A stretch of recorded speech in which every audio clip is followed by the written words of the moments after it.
Good morning, everybody, and Hazak Baruch. Thank you for joining us on this beautiful Wednesday morning as we are studying together two Perashiot. This week we have a double header, Perashat Vayakhel and Perashat Pikudei. Now, Perashat discusses mainly, the Perashat Vayakhel discusses the construction, the building of the Mishkan, of the house for God. And the Perashat tells us how the people donated and brought all of the materials that were needed to build the Mishkan. We are today studying a very interesting Pasuk. Let us go to chapter 35, Pasuk 27. Okay? Pasuk's telling us what everyone contributed. Right? The men and the women, they brought, let's go back a few verses for a second. Verse 22. Okay? They brought bracelets, nose rings, body ornaments, all sorts of gold ornaments. Every man who raised up an offering of gold to Hashem, if they had turquoise, if they had purple, scarlet wool, linen, goat hair, red-eyed ram skins. Okay, this is a project. This is a big project. They need a lot of materials to build this Mishkan. And everybody that had, they would bring what they had. Okay, this is something that we're all familiar with, right? The synagogue needs money to function. The chesed organizations need money to function. So everybody gives what they can. Somebody will give $5. Somebody will give a little bit more, 100. Somebody will give 1,000. Some people give 20,000. Some people give 100,000. They'll give 1,000,000. Depending on your ability, on your means, everybody gives what they can. Okay. What did the leaders bring? How much money did the leaders give? You assume that the leaders were the richest, right? That's usually how it is. Well, the Pasuk tells us, Vehanesiim, if you want to know, we'll tell you. All the leaders, what they brought Avnei HaShoham, okay, these are the Shoham stones, Ve'avnei HaMiluim, the Miluim stones, La'efod ve'la'hoshen. We know that the Kohen Gadol, he wore on him, how many stones altogether? Trick question, think before you speak. How many stones did the Kohen Gadol have on his clothing? I hope I'm not wrong. Okay, 14. Okay, he had the 12 on the breastplate, and then he had 2 stones, one on this shoulder strap, one on this shoulder strap. Okay, on each of the 12 stones were written one tribe each, and over here on the 2 ones on the shoulder, he had 6 on one and 6 on the other. Okay, so the Shvatim were written twice. Each one was written twice on the Kohen Gadol's stones. Okay, fine. These stones have a name. The stone on the shoulder is called the Avnei Shoham. The stones that go on the breastplate are called the Avnei Miluim. So the Pasuk says, Avnei Shoham ve'Avnei Miluim. They brought the stones, it's a lot of money, jewelry, okay? They brought the stones that would go on the shoulder straps and on the breastplate. For the ephod is the apron, that's the shoulder straps. And the choshen is the breastplate, okay? So it's an A-B formula.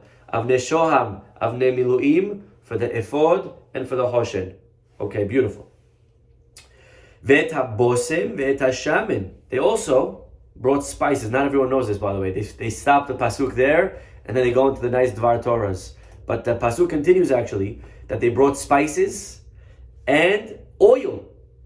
Oil for what? Well, oil for lighting, lema'or, and for shemen hamishcha, for the anointment oil, and for the spices, okay? So a lot of different times that oil was used in the Beit HaMikdash. Oil for the menorah to light every day, and then oil that we would anoint people with, and oil that was used in certain korbanot. The Nesi'im brought this oil. What's very interesting is we know that there's a difference of quality that's needed for the oils depending on what it's being used for. Meaning, if the oil that we're using, not all oils are equal. If I'm using oil for lighting, I need very special, high level quality, very delicate. Okay, we need what's called the first press. Okay, the first press of oil that comes out when we press the olives, that's the first drop that comes out. That's the only oil that's allowed. It tastes the best, it's very pure, and afterwards I cannot bring any other oil from the same olive. That's only true though for the menorah. When it comes to the other oil for the regular korbanot that were used, we didn't need special first pressed oil. You could use any oil. The praise of the Nesi'im over here is that they brought shaman, oil, the same oil for both lighting, and that's very high quality. You didn't need to spend so much for the oil, for the shemen hamishha, for the anointing oil. You could have brought lower grade oil, not so expensive. The Nesi'im though, they brought the best oil, extra virgin. I don't know if extra virgin is the right phrase though, because extra virgin, I don't think that means first press. I think it's cold pressed and they're not mixing it with other things. I'm not an oil expert. I think the correct term is first press, okay? I don't think extra virgin is the same as first press, but I may be wrong. I don't mind being wrong on this, okay? Okay. Anyways, this is the oil, the shemen hamishcha. Okay, thank you. The shemen hamishcha. So this is a praise. No, it's a nice praise that the Kohanim, that the Nesim, they would bring the top quality oil to be used for everything, even though they didn't need to spend so much for everything. Okay. By the way, just a tangent over here. We do find, going back or forward, however you want to look at it, to the Hanukkah story, we find a very similar concept. We know the story, right? The Greeks contaminated everything in the Beit HaMikdash until the Maccabees came. They took over, they reconquered the Beit HaMikdash, and they were ready to perform avodah. They were ready to perform the first service. What's the first thing you do in the evening? You light the menorah. So they couldn't find any pure oil. And we all know the story. They finally found one pach shemen, right? This is from nursery already. I'm remembering the teacher saying it. One pach shemen that was stamped with the seal of the Kohen Gadol. And they found that flask and they lit the menorah with all of that oil. I want to ask you a question. What in the world is the Kohen Gadol doing with the stamping oils? Why is he stamping oil? Take a guess. Why do you think the Kohen Gadol would stamp oil? Oil for what? If you answer the menorah, to light the menorah, it's probably incorrect. Because guess what? The Kohen Gadol wasn't the one in charge of lighting the menorah. Who lit the menorah? Any Kohen. Actually, theoretically, you don't even need a Kohen to light the menorah. You know who lights the menorah? Theoretically, again, it's not practical, but theoretically, I could light the menorah. There's just one problem. I can't enter into the sanctuary. I'm not a Kohen. But theoretically, a Yisrael could light it. There's no requirement that a Kohen lights. Okay? So, for sure not a Kohen Gadol. And therefore, the point is, my question is, where are they getting the oil from? Why is a Kohen Gadol stamping and putting his seal on a flask of oil? The answer is because the Kohen Gadol had to bring a daily korban called a korban mincha, half in the morning and half in the afternoon. And for that sacrifice, he needed oil. And he stamped oil for those purposes. Now take a look. The Jews come into the Beit HaMikdash, they defeat the Greeks. They need oil to light the menorah. But what kind of oil do they need? They need first press oil. The one that they found that the Kohen Gadol stamp was not first press. That's regular oil that he used for his korbanot. But we find again the same concept, that not only did the Nesi'im make sure to donate first press oil for regular korbanot sacrifices, but everyone afterwards also was mahmir and were mehader and zariz and careful to use first press oil even for the regular korbanot that did not need it. That's why, by the way, there's such a strong emphasis on Hanukkah, on mehadrin, on being very careful and exact and doing mitzvot with an extra care, what we don't find in other holidays. Meaning on Hanukkah, we all know that technically you need one per day, one on the first day, one on the second day, one on the third day. We go above and beyond, and everyone takes it as a given today. 1, 2, 3, 4, 5. Why are we so careful to do the mitzvah in the best way? Because the Kohen Gadol as well, and the Kohanim, they would bring the oil of Hanukkah in the best way possible, not just the oil for the menorah, all of the oils. Okay, but I want to that was the second half of what they donated. 1 second, so the Kohen Gadol brought his shoulder strap and breastplate stones, and their pieces would be missing stones. I'm not following your question, okay? I'm sorry, if you could rephrase your question on the side. Okay, so here we go. The Nesi'im brought, again, oil, spices, and diamonds, stones that would go into the breastplate and stones that would go onto the shoulder straps. Okay. How do you spell leader in Hebrew? How do you spell Nasi? Nun, Sin, Yod, Aleph, right? Nasi, that's how you spell it. You look in the Pasuk, Vehanesiim, and it is missing. It's missing a Yod. Their name is written incomplete. And our commentaries all notice this and they all jump on this. And take a look at what our rabbis say. Our rabbis say, and Rashi says the following, quoting Rabbi Natan from the Gemara. I'm reading Rashi on chapter 35, Pasuk 27. Amar Rabbi Natan, says Rabbi Natan, Mara'u Nesi'im. What did the Nesi'im see?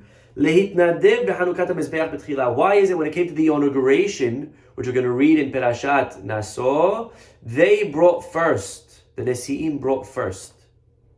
Okay? But when it came to the donations, they brought last. Interesting. Inaugurating the Mishkan, they brought first the oxes and the wagons, but donating materials to build it, they brought last. Kach amru nesim. This was their philosophy. Now I want you to listen. I want you to think. Is this a okay approach to tzedakah? Is this nice or is this not nice? Okay, I want you to just be the judge. Kach amru nesiim. This is what the nesiim said. Yitnadvu tzibur ma shemitnadvim. Let everyone that's regular, not so wealthy, let them donate what they can. Okay? $5, $10, it doesn't matter. Let them bring what they can. Whatever materials they find, let them bring it. Umashi mahsirin, and whatever the gap is, whatever is the delta, whatever they're missing, anu mashlimin oto. We will fill in the gap. Okay? Meaning, let's say make believe. They needed $1 million to build the Mishkan. The Nesiim said, okay, let all the Jews bring whatever they want, and whatever's the gap, we'll fill it in. We'll take care of it from A to Z, whatever's missing. Now, if you ask me, that sounds very generous. Right? They're willing to do whatever is needed. Imagine you go to a wealthy guy and say, listen, we need over here money for this organization, for this fund, we need for this shul, for this school, whatever it is. And the guy says, okay, listen, how much are you collecting? What's your goal? What do you need? We have a family here, very hard, having tough times. Corona hit them and everything. They need a little bit of money to get back on their feet. Okay, what's the goal? How much we're trying to collect for the family? They need $150,000. Okay, go out and collect. And whatever you're missing, I will supplement. I will complement the rest. It sounds very nice. Sounds very generous if you ask me. But what happened? Once the people donated everything, the Pasuk says that it overflowed. There was no minus. There was nothing left to be given. Amru Nesim, oh my God, the Nesim realized that it backfired. They thought they were being righteous and they will give whatever's missing. That ended up being too much money. They said, oh my gosh, we want a piece of this cake. What are we going to do? We want to give tzedakah to this function, to this cause. And therefore, they had no choice. They brought the stones quickly. But when it came to the inauguration, they learned their lesson. They said, before we said we'll wait till the end and we'll give whatever's missing. But we learned the hard way. Sometimes there's not always a chance to do that. And therefore, here we're going to go first. When it comes to the inauguration, they donated first. They didn't want to be last. This obviously leads us to, and we understand now why the Yod is missing from their name. Nesi'im missing a Yod, because in a way, their approach was missing. Their approach was lacking. Okay, now, this all needs to be understood. Not so, what does that mean? Why is it a bad idea to do this? It sounds pretty good to me. And the Shirat David says something very interesting. Right? Really, right? Because again, we understand their thought process. They're willing to give whatever's needed, no matter how much that is. It could be $900,000. We'll give it. We'll give. They're willing to give as much as is needed. It's a lot. That's very generous. So this goes back to a very, very famous halachic question. What is better? Is it better to do a mitzvah early, but not in the best way, or to do it later, but in the best way? Okay, you got both questions. You got options. Option A, you do a mitzvah now, not the best mitzvah, or you do a mitzvah later, but it will be done much better. We have two values. We have a value called zerizin makdimin lemitzvot. That means that you should try to do as a mitzvah as quickly as possible, right? To be active, to be excited. Don't let it wait. Okay, that's one value of Judaism. There's another value called mehadrin, hidur, to do a mitzvah beautifully. By the way, we spoke about this in the past. It's not a nice thing. It's a mitzvah. The Pasuk says, Ze Eli ve'anvehu. This is my God and I will glorify him. There's a mitzvah. Hitna'eh levanav b'mitzvot. That means that if I could buy mezuzah, if I could buy a Sefer Torah, if I could buy an etrog, if I could buy Shabbat candles that are $50 or $100, there's a much better, bigger mitzvah to buy the $100 ones, 100%. Okay? It's not something that we should take lightly. Okay, so these are two ideas here. Do a mitzvah now, zeriz, but it won't be done so beautifully. Or I do it later, it will be done beautifully, but I'm delaying. What's more important? What do you guys say? Text in your votes to 44455. It's always that number, right? Okay. What do you guys say? Give it a couple of seconds if anyone wants to write on the side in the chat.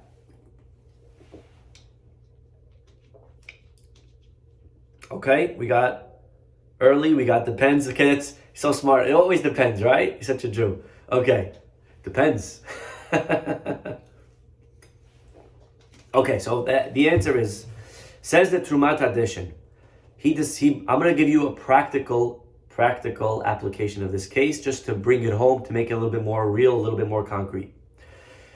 We know there's a mitzvah once a month called Kiddush HaLevana, right? Where we praise Hashem on the moon. Not on the moon, okay? One day we'll be on the moon soon when we go on vacation. But for now, we're on earth praising Hashem through the moon.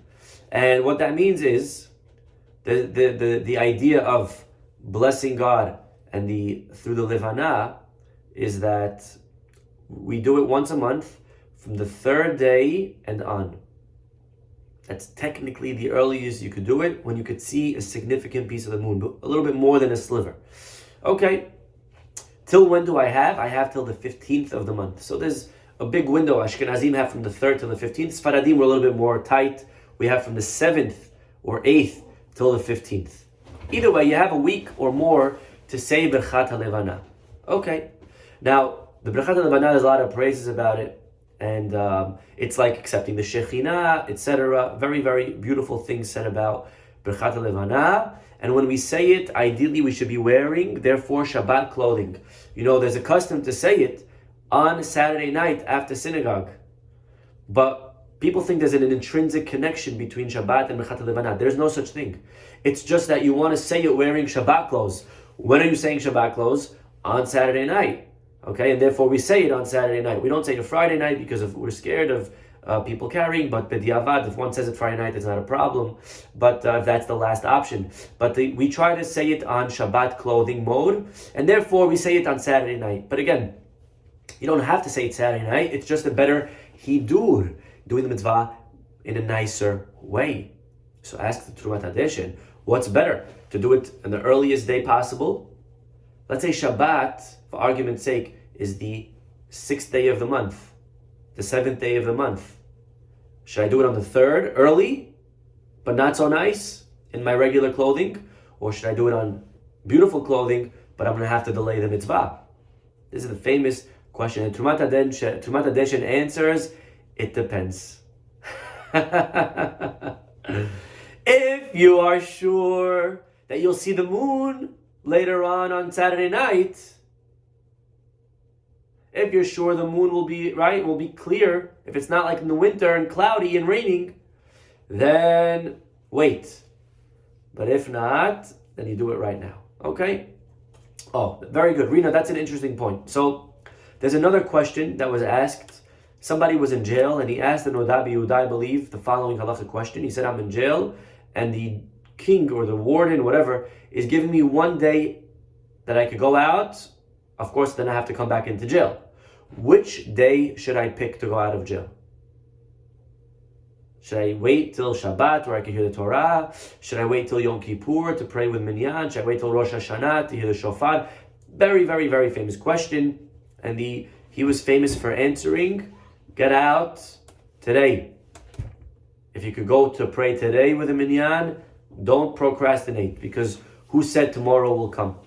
Okay? That was how the Noda B'Yehuda answered this question. Again, a lot of juicy halachic questions around this topic.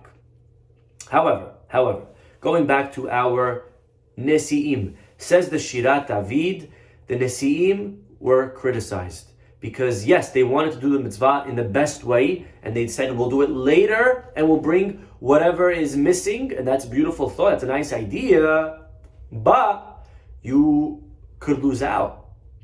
It may be cloudy on Saturday night. You may not get the chance to do Birchat HaLeman on Saturday night. And therefore, if it's going to be cloudy, what's the halacha? You should do it right away. So this is the Shirat David's opinion of what went wrong with the Nesi'im. The only question is, so then what were the Nesi'im thinking? If this is all true, and that delaying has a pro but also a con. The pro is that we're going to fill in the gap and we're going to do the mitzvah beautifully. That's called Hidur Mitzvah, beautifying the mitzvah. But we may lose out. Why didn't the Nesi'im think of this?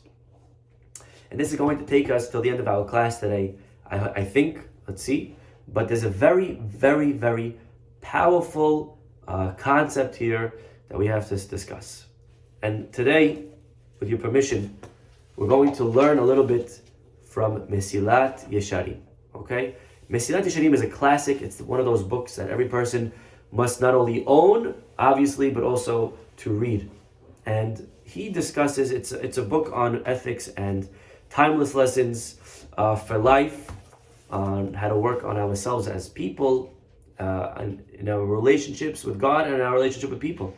Okay? And he has different chapters discussing different traits. Okay? One of the traits that he talks about is, the first one he discusses is Zehirut. Zehirut means to be watchful, to be careful, not to transgress Averot. That's Zehirut.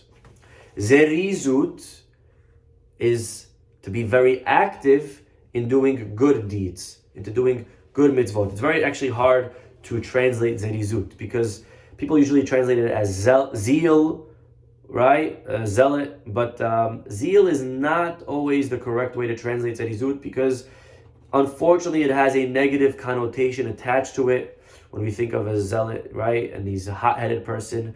So it's the idea of being diligent and devoted, doing things with fervor, right? That's Zerizut, right? When I'm going to shul to pray, I should run. I shouldn't have to schlep like it's a hassle, like it's a chore. When my parents ask me to do something for them, I should do it with excitement. That's Zerizut. Okay? It's the idea. It's the same way when I run to a party, when I run to hang out with my friends, when I run to do something that maybe is not so good. We're running, right? We're excited. We're focused. All of a sudden, right? We're awake. Well, we should apply Zerizut to mitzvot. That's Zerizut. In chapter 9, and again, we can't go through the whole chapter, but just a piece of it. In chapter 9, when he discusses reasons that detract a person from Zerizut, and he talks about fear. Now, I want to ask you a question. Is fear a good thing or is fear a bad thing? A person that's afraid, is that good or not? Are we supposed to be afraid? So, of course, like everything, it depends. There are 3 levels of fear. Okay? The first fear is a legitimate fear, which is very healthy. Right? That's on the one extreme. Okay? To be careful not to expose ourselves to danger. Right? A year ago, when Corona was on the rise and it was at the peak, you would be very foolish to go out into places without a mask. So to be afraid of catching Corona, it's a very legitimate fear, right? That's something that's very good, that God gave us to be careful. Okay, good. There is another extreme of fear. That is a physiological imbalance in the body, chemical imbalance, that causes a person to have fear for no reason whatsoever. And that fear could only be cured, really, with medication. There is a huge, huge middle. That there's no real threat, but there's no physical problem either. Right? It's more psychological. And this is where anxiety comes into play, and this is where all of these different ideas, right? There's no actual threat, but there's nothing wrong with the person physically. It's just a fear that they have. And Shlomo HaMelech discusses these types of fears. And sometimes the fears could be paranoia. Sometimes the fear could be an excuse. I'll give you an example. You tell a girl, here's a guy, go out with him. You tell a guy, here's a girl, go out with her. And they're afraid. They're afraid of getting rejected. They're afraid that it may not go well. Or, actually, they're afraid that it will go well. Sometimes we're more, right? Sometimes we're not only afraid of failure, sometimes we're afraid of success. Sounds right? Weird, right? But that's how it is. Sometimes we're afraid of actually succeeding. What if I like the guy? I don't know that I'm actually ready to commit to someone. So there's a fear that, right? But that's not so common. More is that we'll get rejected. Imagine a person with a low self-esteem. They don't want to get rejected, right? It destroys them. They can't afford that, right? Even people that do go out and they end up getting rejected, a lot of times they'll say, yeah, I really wanted to break up with them, but I didn't want them to feel bad, so out of my righteousness, I let them break up with me, and they have to have this whole fake, right, show, right, because they're getting very damaged right now. They have a very low self-esteem, and someone just, boom, right, they just got rejected, or someone just dumped them. That hurts. It hurts to get rejected, right? It hurts to fail. It hurts to make mistakes. It hurts to know I'm not awesome. I don't like to hear criticism. Okay, now, what happens is, a person sometimes is afraid of, instead of saying that we have a low self-esteem, right, which is the real problem, we'll rationalize why we don't want to go out with them. They're to this, they're to that, they don't have these things, they don't have those things, and really, it's all just our minds rationalizing for the real answer. I'll give you another thing. The person is lazy. Okay? Forget low self-esteem for a second. The person is lazy. They don't want to get up and do something. Right? So your wife will tell you, get up and go help your son. Right? We'll say, we don't want to say the real answer. The real answer is, I'm lazy and I don't want to go. But we don't want to say I'm lazy. So what do? We say, no, honey, he has to learn how to be independent. They have to learn how to do it on their own. If I'm going to help them, I'm crutching them, a handicap. They have to learn to get out and to be able to do these things on their own, right? That is what is going on. So sometimes laziness, we substitute laziness and instead we make it about fear. And fear is just an excuse in this example, right? So Shlomo HaMelech discusses a beautiful, beautiful scenario. You tell a lazy person, your rabbi came, he's in the country. Go visit him.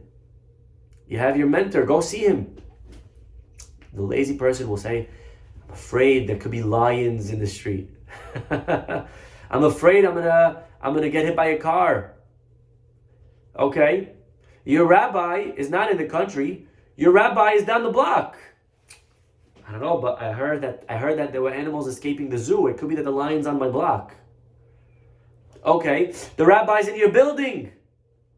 I'm afraid I'm going to go up and I'm going to walk all the stairs, knock on the door, and the door's going to be locked. I don't want to waste all my energy going up the stairs. Your rabbi's down in the next room. And you know what he ends up admitting? I don't care. I'm tired. I just want a little bit more sleep. So there's fear, but then there's fake fear. We're not really afraid of a lion, but it's our mind justifying our laziness. Okay? And by the way, substitute lion, please, with corona for a second. Okay? There are many people that don't go to shul.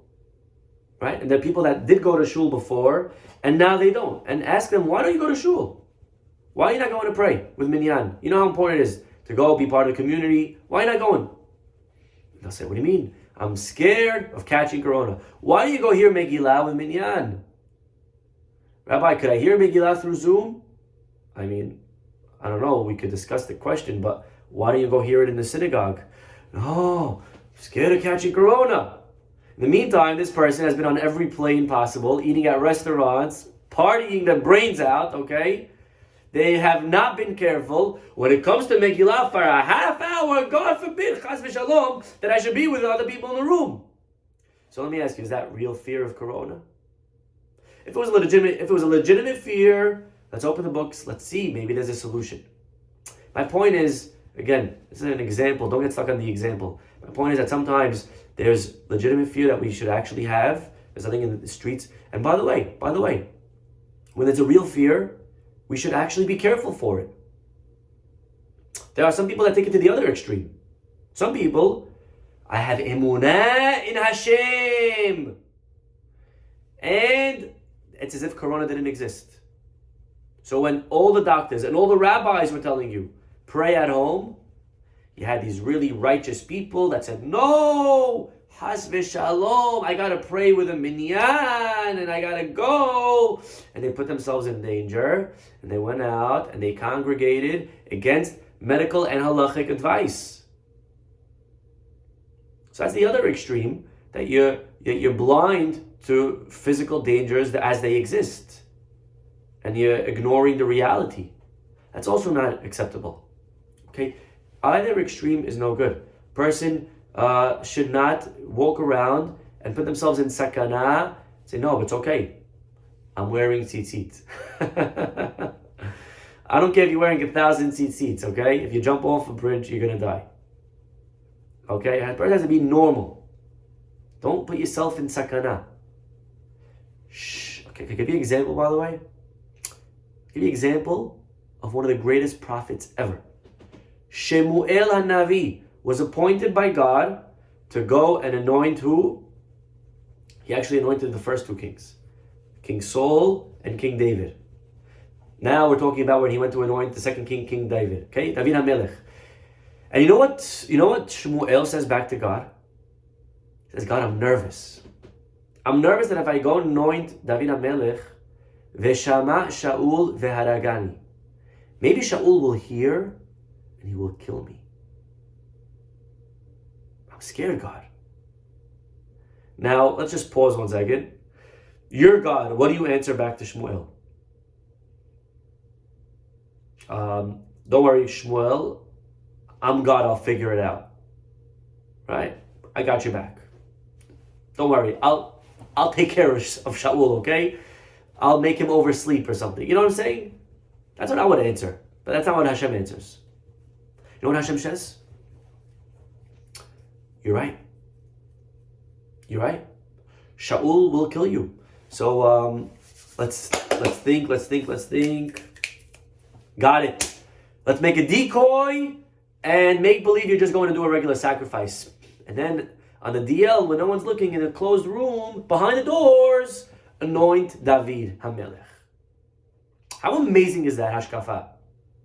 God himself is saying, we have to play by the rules. Meaning, there's a danger out there, don't expose yourself to it. Be smart. Okay? That's true. That's true. But we also have to be honest. Sometimes we are dishonest, not because we're lying actively, but because there's something called bias. Our mind is very good at this. Our mind, when there's something that we want to do, it could be, again, an agenda that we have, it could be laziness. Our mind will rationalize and explain to us why it's the best thing in the world to do X, Y, and Z. Right? You can't go hear Megillah and Shul. There's a sakana. One second. They're opening restaurants. The government's even telling you that it's okay.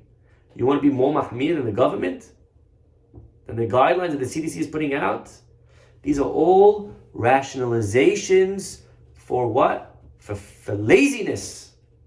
We're lazy. We want to pray home. Let's call a spade a spade. Again, I'm just giving you an example where sometimes a person can have a miscalculation up here because there's a bias that exists. And the first step is to realize that sometimes we could be biased.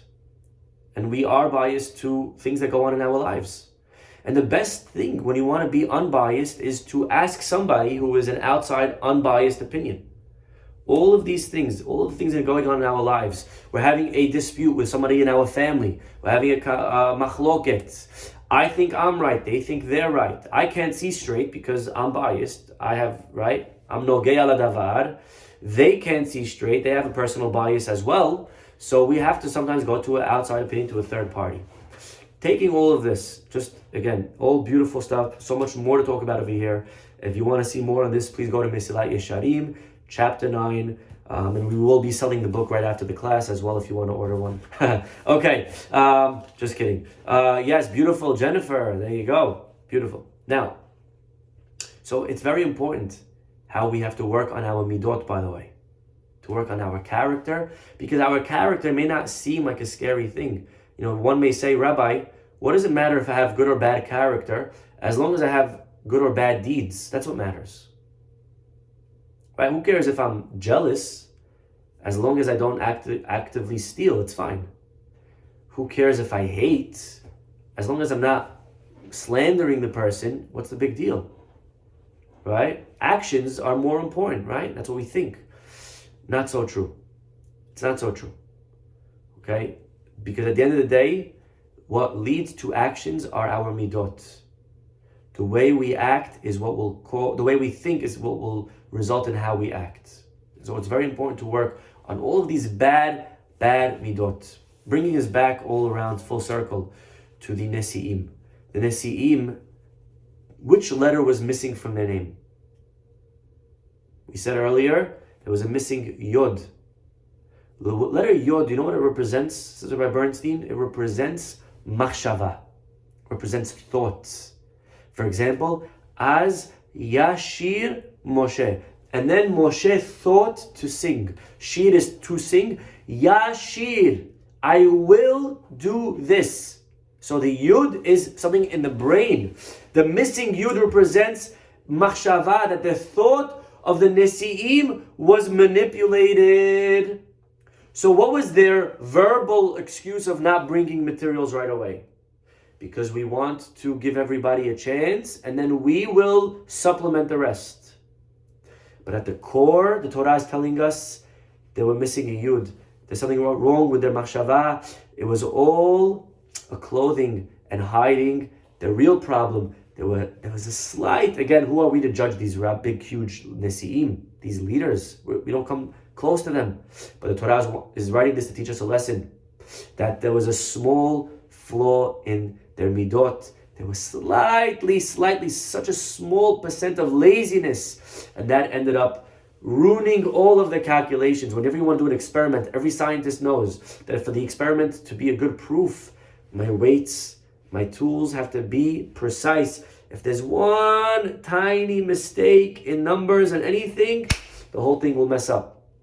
And so it is with our brains that we use to be very careful. Just to close with a beautiful story. The altar of Slobodka, one time he needed treatment and he was looking into different hospitals. He decided to go to the best hospital, which was in St. Petersburg.